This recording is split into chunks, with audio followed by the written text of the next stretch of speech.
ఎట్టి పరిస్థితిలో వదిలిపెట్టే ప్రసక్తి లేదు. ఇంత పెద్ద ఫైనాన్షియల్ ఫ్రాడ్ ఇక్కడ జరిగింది. కాబట్టి ప్రజలారా,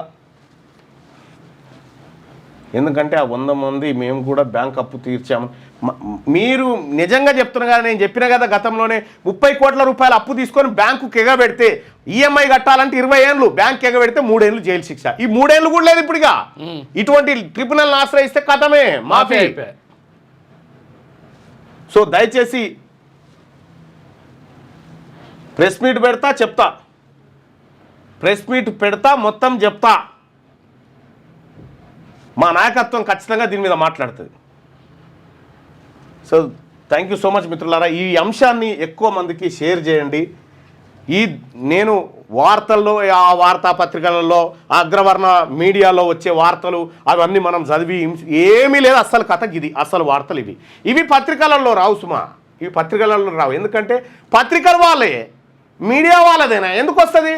అందుకోసమే క్యూ న్యూస్లో ఎందుకు వస్తాయి ఇవి అని అంటే, ఇగో ఇది కథ. ఇది బీసీల ఆత్మగౌరవం పైన దెబ్బ కొట్టుకుంటా వాళ్ళని అన్ని రకాలుగా దొంగతనంగా బీసీల సొమ్ము లూటీ చేస్తున్న చోర్లు వీళ్ళంతా, చోర్లు.